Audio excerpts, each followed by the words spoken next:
Migor udah naik parah, BBM mau naik, ya kan? Ada nggak potensi gerakan mahasiswa akan terulang lagi ke 98 di tahun-tahun saat ini gitu loh? Sangat sangat mungkin ya, kalau kita bicara kemungkinan itu tidak ada yang tidak mungkin di dunia ini, itu sangat mungkin. Nah, rasionalisasinya kan terkait tentang keresahan bahan pangan ya, yang tentunya ini menjadi keresahan bersama, bukan hanya mahasiswa, kan masyarakat juga sangat resah tentang hal ini. Apalagi BBM juga mau naik.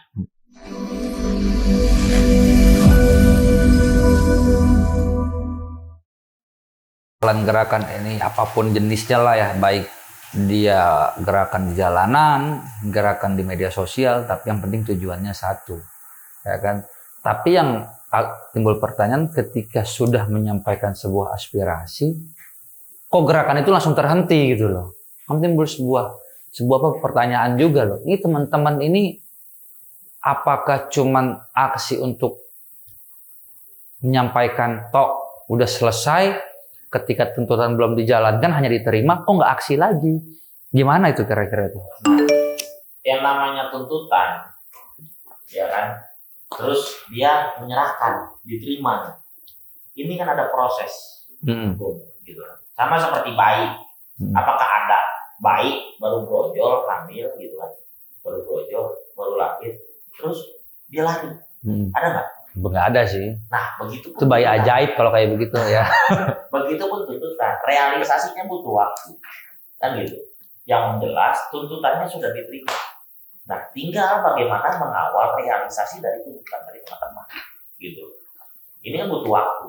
Nah, saya rasa teman-teman sudah mempunyai pandangan yang seperti itu. Gitu. Terus kalau gerakan-gerakan misalkan nih, ada gerakan-gerakan yang memang mulai ngetren ya dari tahun 2019 itu. Poster-poster lucu itu loh, ya kan? Contohnya lebih baik 3 istri dibandingkan 3 periode. Terus harga minyak lebih mahal daripada harga micet. Ini kan hal-hal aneh gitu loh. Maksudnya menurut Ketua Umum PBSM ini gimana gitu loh? Poster-poster yang digunakan kadang-kadang suka aneh gitu loh. Tanggapannya kayak gimana itu? Apakah memang itu perlu apa gimana gitu? Langkah gerak seorang demonstran, ini catatan buku. Sogi. Jadi ada beberapa, kan gitu. Kalau nggak unik atau menarik, dia mempunyai masa yang besar, kan gitu. Untuk bagaimana dia bisa mempressure group agar tuntutannya bisa direalisasikan oleh pemerintah. Nah, teman-teman yang melakukan itu, dia melakukan tindakan yang unik, gitu. Bagaimana bisa mengambil perhatian dari semua orang, yang dimana tujuannya adalah ini tuntutannya. Apalagi hari-hari ini terjadi perubahan perilaku sosial dari masyarakat Indonesia. Westernisasi sudah masuk dan lain sebagainya. Nah, yang namanya orang Indonesia ini sekarang kalau ngomongin politik, agak jenuh, agak fanatik, apatis gitu kan. Nah, mereka lucu-lucuan jadinya. Mereka lucu-lucuan agar apa? Ini lucu nih misalnya, lebih baik 3 istri gitu kan. Tadi Bung bilang daripada 3 periode. Tujuannya adalah jangan 3 periode. Kan gitu. Tapi bagaimana cara mengambil simpatik dari masyarakat Indonesia? Itu yang paling penting. Berarti yang lucu-lucu itu yang menarik lah ya. Kan lebih baik 3 istri daripada 3 periode. Ya. Terus lebih baik jangan naikkan harga minyak, terus harga micet lebih mahal. Itu kan hal-hal yang kadang-kadang gerakan mahasiswa juga begini. Ketika dia turun, tapi namanya apa? Hanya untuk eksistensi, untuk TikTok lah, untuk apa? Itu gimana itu? Banyak. Ya kan? Banyak. Nah, gimana itu kira-kira tuh? Karena terkadang gini, bagi seorang mahasiswa, gitu kan, kita kan selalu disuguhkan dengan sejarah-sejarah pergerakan perubahan mahasiswa, agent of social change, agent of social control. Jangankan hal yang seperti itu, gitu kan. Ada juga kerinduan contoh seorang demonstran, udah lama nggak ada demo besar gitu kan. Dia pengen kangen-kangenan, harus ada demo lagi dong. Nah, ini tindakan manusiawi gitu. Ingin ada demo lagi loh. Walaupun tuntutannya belum tentu dalam gitu kan. Tuntutan belum tentu dalam, yang penting turun dulu. Kan gitu. Yang penting turun dulu. Nah, ini untuk mengambil emosional dia, meluapkan yang namanya dia itu mempunyai rasa keinginan. yang sebelumnya dia pernah lakukan. Kangen gitu. Oh, kangen. Jadi dia moto-moto dia upload lah ya. Nah, ada juga yang gitu. Ada juga yang memang pansos. Pansos biar gue dianggap seorang demonstran gitu kan. Biar gak dia bilang mahasiswa kupu-kupu. Biar dia bilang gue ini adalah mahasiswa yang menjalankan amanah dari perguruan tinggi, pengabdi terhadap masyarakat kan gitu. Iya. Agent of social change, perubahan, kontrol pemerintah dan lain sebagainya. Ada juga yang seperti itu. Tapi kalau menyoal tadi ada sedikit pertanyaan yang agak ini juga tuh mengenai gerakan di Indonesia ini kalau nggak besar itu unik. Nah pertanyaannya kalau udah nggak besar terus nggak unik gimana itu? Kira-kira tuh? Kalau buat saya kalau nggak besar, kalau nggak unik, gimana itu? Lebih baik coba kan setiap kampus punya senior. Konsultasi sama seniornya masing-masing. Oh begitu konsultasi ya udah nggak besar juga berarti ya. Konsultasi sama seniornya masing-masing.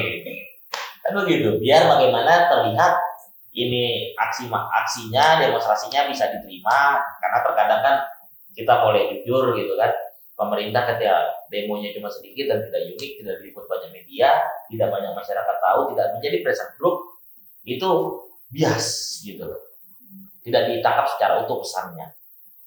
Nah, beda sama kemarin, gitu kan. Pressure group terjadi, teman-teman tertib, damai, aksinya bagus, gitu kan. Pimpinan DPR turun bersama Kapolri ditemani dan segala macam, diterima aspirasi. Dikasih simbolis lah ya. Simbolis. Nah, ini adalah demokrasi gitu.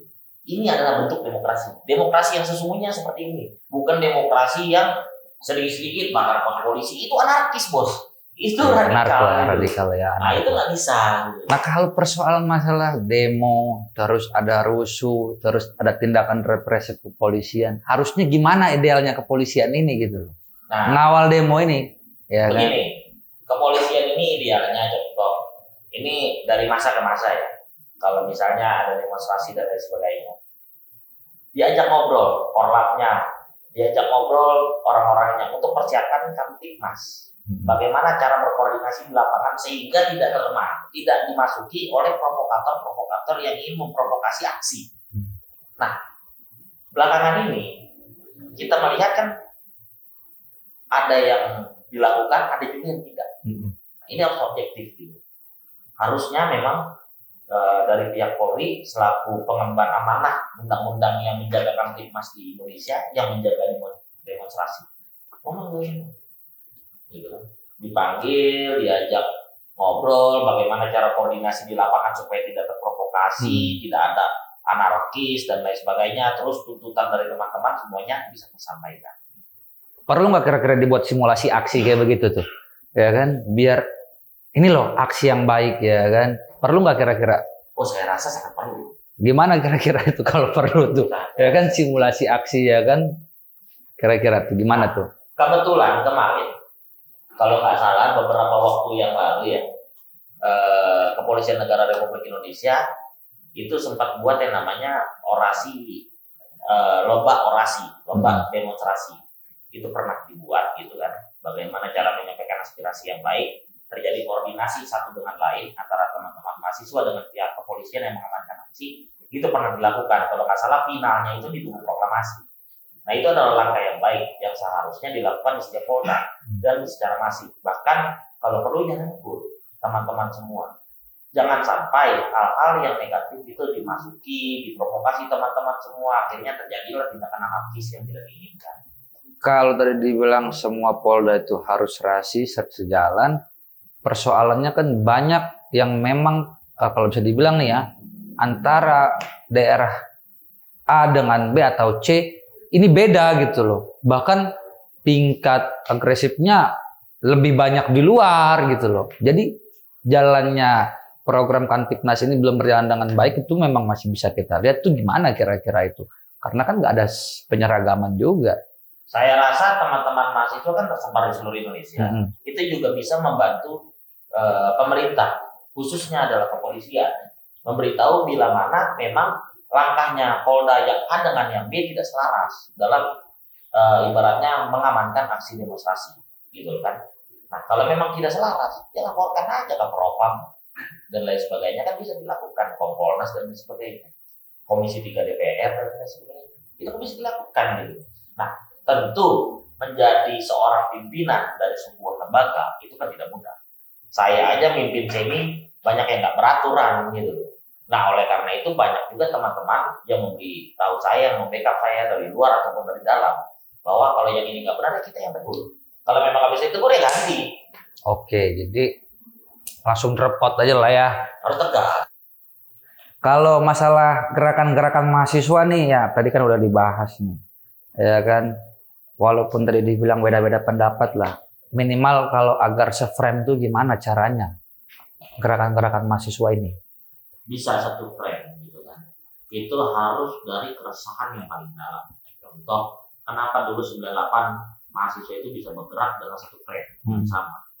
Keresahannya itu begitu dalam, yang dimana memang pada saat itu rezim Orde Baru itu terlalu lama berkuasa, 32 tahun itu bukan angka yang sedikit gitu. Nah, di sini kan sudah menunjukkan bahwa ini sudah tidak demokrasi, ini sudah tidak sehat gitu kan.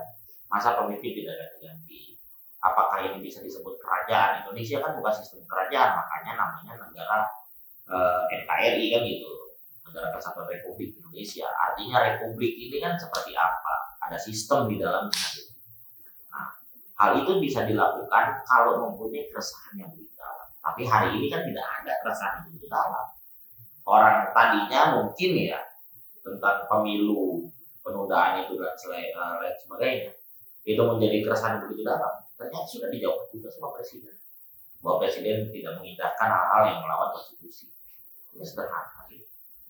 Berarti ya ada kemungkinan itu bisa terjadi kalau ada keresahan yang mendalam. Ini kan udah resah banget nih, Migor udah naik parah, BBM mau naik, ya kan? Ada nggak potensi gerakan mahasiswa akan terulang lagi ke 98 di tahun-tahun saat ini gitu loh? Sangat mungkin ya. Kalau kita bicara kemungkinan, itu tidak ada yang tidak mungkin di dunia ini. Itu sangat mungkin. Nah, rasionalisasinya kan terkait tentang keresahan bahan pangan ya. Yang tentunya ini menjadi keresahan bersama, bukan hanya mahasiswa, kan masyarakat juga sangat resah tentang hal ini. Apalagi BBM juga mau naik. Nah, oleh karena itu kami sih atau saya gitu kan mengingatkan kepada Presiden Republik Indonesia untuk berani itu mengambil sikap bila mana memang Menteri BUMN, Menteri Perdagangan yang menyangkut kementerian-kementerian terkait yang mengurusi tentang perut rakyat itu tidak bisa bekerja, tidak menemukan solusi yang pas untuk bagaimana bisa menjaga stabilitas itu semua, ya saya rasa mendingan diganti. Masih banyak anak bangsa di negara kita ini yang mempunyai potensi bisa mengurusi itu semua. Berarti harus copot lah ya, diganti lah ya. Ya, saya sih mengatakan ini sudah sangat luar biasa. Contoh, seharusnya kayak Migor kenapa kan katanya langka, ketika langka mahal gitu kan. Nah, seharusnya kan CPO ekspor itu kan di stop ya. Karena kebutuhan dalam negeri kan tidak tidak terpenuhi kan gitu. Kok ini CPO untuk ekspor sawit begitu besar gitu kan? Ini ada apa? Seharusnya dalam negeri dulu dong. Dipenuhi baru luar. Kan gitu. Nah ini ada apa? Oleh karena itu yang punya kebijakan di sini saya ingatkan sekali lagi Presiden untuk segera bertindak dengan tegas, melihat segala sesuatu ini dengan objektif. Jangan sampai periode pertama Pak Jokowi sudah selesai, sudah bagus, di periode kedua ini tercacati dengan menteri-menteri yang nakal, dalam tanda kutip tidak bisa kerja dan lain sebagainya. Bukan nggak bisa kerja kali, atau mungkin yang dikerjakan lain. Terus Ketum Bintang ini kan pernah nulis buku nih, ya kan, masalah Pancasila titik nol. Kenapa harus judul bukunya Pancasila titik nol, ya kan? Apa dasarnya? Gini, banyak orang mengatakan bahwa hari ini saya Pancasila, saya Indonesia, kan gitu. Tapi tidak mengerti konseptual secara hakikat dan harfiah Pancasila itu apa. Pancasila memang didirikan tahun 1945 dengan kesepakatan dari 9 orang tim perumus Pancasila dalam rapat PPKI. Namun kan jauh dari sebelum itu semua, Pancasila itu sudah ada dalam kehidupan berbangsa dan bernegara. Nah, di dalam buku saya Titik Nol Pancasila itu ada diceritakan bahwa dulu ya waktu zaman penjajahan kita berjuang, ada namanya Laskar Hizbullah, mungkin pernah dengar ya. Nah, Laskar Hizbullah ini kan laskarnya umat Islam ya, kan gitu. Tapi di dalam satu laskar, dalam satu batalion, gitu kan. Dalam satu batalion Laskar Hizbullah namanya Batalion Nyotam. Dan itu ada aja di Jawa Barat. Itu istrinya dari non-Islam tuh. Nah, artinya yang berjuang di negara kita ini bukan hanya umat Muslim dan lain sebagainya. Semua rangkaian dari Sabang sampai dengan Merauke itu berjuang untuk merebut yang namanya kemerdekaan Republik Indonesia. Nah, hari-hari ini setelah pemilu 2017 saya melihat ada hal yang dimana buat saya kurang nyaman. Pancasila selalu dibenturkan dengan agama. Padahal dalam tanda kutip kita bisa melihat, dulu kita bisa melihat contoh perwakilan agama dalam tim 9 BPUPKI atau rapat PPKI. Itu satu orang dari agama. Poin pertama dalam Pancasila itu diperdebatkan. Menjalankan syariat-syariat Islam bagi pemeluknya. Dirubah. Akhirnya, karena ada perdebatan seperti itu, Ahmad Anies mengatakan, ini perwakilan tim perumus Pancasila dari non-Islam mengatakan, kalau memang Pancasila ini poinnya ini adalah kami, ya kan, yang non-Islam, khususnya Indonesia bagian timur akan lepas dari NKRI. Oleh karena itu berembuklah semua, dan itu juga ada unsur agama. Berembuk semua. Ini kan yang bicarakan poin pertama unsur agama. Terjadilah yang namanya kesepakatan ketuhanan yang Maha Esa. Artinya apa? Di poin pertama Pancasila, yang dimana tuduhan bahwa Pancasila, orang berpancasila tidak beragama, itu salah besar. Kita untuk berpancasila, Bu, cukup beragama di Indonesia. Sudah berpancasila kita. Berarti sudah berpancasila kalau sudah beragama. Persoalannya kan penerapan Pancasilanya gimana nih? Kalau misalkan dari titik nol tadi sudah dijelaskan, dari bukunya lah ya. Terus penerapannya ini gimana? Ya kan, apalagi menyangkut Pancasila sila kelima, keadilan sosial bagi seluruh rakyat Indonesia. Itu gimana kira-kira tuh? Nah, keadilan sosial bagi seluruh rakyat Indonesia ini kan adalah konsep besar dan cita-cita pada bandar besar negara kita kan. Nah, yang namanya keadilan, contoh pemerintah hari ini kan merasa masyarakat ini susah dan lain sebagainya. Pemerintah ini membuatkan BLT. Kan begitu, ada kan BLT. Terus ada juga yang namanya bantuan sosial. Iya kan? Misalnya saya dapat, Bung tidak dapat. Adil buat saya, tapi tidak adil buat. Artinya, perspektif adil itu tidak merata. Nah, ini yang harus benar. Ini yang harus dibenarkan di negara kita. Karena tentu pemerintah tidak bisa bekerja sendiri. Bila mana ada masyarakat yang susah dan belum dapat, dan kita tahu caranya seperti apa, ya kita bantu. Kita bantu. Contoh, ada program kemarin dari DKI ataupun dari nasional tentang bagi sembako bagi masyarakat yang isoman. Ada yang tidak dapat, kita tahu caranya untuk bagaimana mendapatkan itu, ya kita bantu. Itulah yang namanya agent of social control, agent of social change. Itulah peran dan fungsi dari mahasiswa. Kalau tadi sempat disinggung persoalan agama dalam Pancasila. Ini kan untuk mewujudkan cita-cita founding father itu kan nggak lepas nih ya atas kebijakannya para pembantu presiden. Kira-kira gimana idealnya agar bisa terwujud dengan sistem pemerintahan yang seperti ini? Gimana tuh kira-kira? Untuk idealnya, ini harus ada yang terjadi yang namanya monitoring, evaluasi, dan presiden harus berdiri independen tanpa bisikan siapapun, tanpa tekanan siapapun. Presiden harus berdiri kokoh, menilai semua itu dengan objektif dan benar. Bila mana terjadi kesalahan, dimonitoring bersama presiden, ada ratas, ada rapat kabinet dan lain sebagainya, dimonitoring semua, dievaluasi. Bila memang tidak betul, gitu kan, terjadi monef itu sudah dilakukan tidak betul, ya ganti. Nah, ini permasalahannya, ya kan? Kita masih melihat Pak Jokowi ini mungkin memberikan kesempatan kepada para menterinya untuk bekerja. Nah, kita kasih waktu. Kalau memang ini tidak bisa juga, ya kan? Bahwa apa yang tadi dikhawatirkan sama Bung Hendra, gitu kan? Ini bisa terjadi, karena keresahan yang begitu mendalam. Gitu. Ini kan masalah hajat hidup orang banyak. Iya. Perut gitu. Orang nggak bisa makan karena makanan susah, orang nggak bisa jalan karena BBM mahal. Perut. Yang mengurusi itu siapa? Ada BUMN, Mendak, ada lain-lain. Nggak bisa kerja, ya ganti. Tinggal ganti aja ya, nggak usah repot. Nggak usah repot, pasti banyak anak bangsa ini yang mempunyai visi sifat negarawan, dan lain sebagainya. Yang punya potensi dalam mengatur negara. Masih banyak. Saya yakin itu. Karena apa? Kita itu dari dulu sudah berjuang. Jangan sampai di negara kita yang sudah merdeka ini kita masih berjuang. Berjuang terus ya? Nah, berjuang terus. Terus untuk akhir session ini kira-kira untuk teman-teman mahasiswa ya kan yang nantinya mau turun tanggal 21, idealnya gerakannya harus dibangun seperti apa agar gerakan ini masif gitu loh, dan juga selain bukan diterima tapi dijalankan juga. Kira-kira gimana tuh?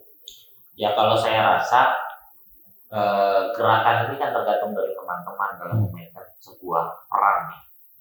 Nah, kalau saya rasa sih teman-teman sudah cukup baik, bagus dan lain sebagainya. Cuman yang saya pesan kepada teman-teman semua, jikalau teman-teman ingin bergerak gitu kan, ingin aksi demonstrasi, aksilah dengan baik, aksilah dengan damai sehingga aspirasi itu bisa terserap. Karena tujuan dari aksi demonstrasi adalah bagaimana kita bisa menyampaikan aspirasi itu sendiri dan bagaimana pemerintah bisa mengambil poin dari tuntutan yang menjadi aspirasi kita sehingga apa bisa direalisasikan. Nah, tentu hal ini harus dikawal. Gitu. Bahkan kalau saya katakan gitu kan, kalau memang tujuan dari aspirasi ini bisa dilakukan tanpa harus melakukan aksi demonstrasi, nanti bisa aja contoh berapa ketua BEM kumpul gitu kan, datang ke gedung DPR, nggak usah banyak-banyak, misalnya ada 50 orang, audiensi terbuka, bisa langsung serap aspirasi, bukan audiensi bahasanya ya, tapi serap aspirasi secara langsung. Itu kan belum pernah dilakukan. Memang belum ada. Jadi bukan audiensi, bahasanya serap aspirasi. Yang live lah ya, live. Serap aspirasi. Bisa dilakukan. Contoh lagi, kalau memang ngeluhnya ke presiden, ya serap aspirasi sama presiden. Ngapain rame-rame ini segala macam yang akhirnya menyebabkan hal itu ditunggangi oleh kepentingan-kepentingan yang tidak bertanggung jawab. Gitu. Jadi lakukanlah hal-hal yang kreatif dan unik.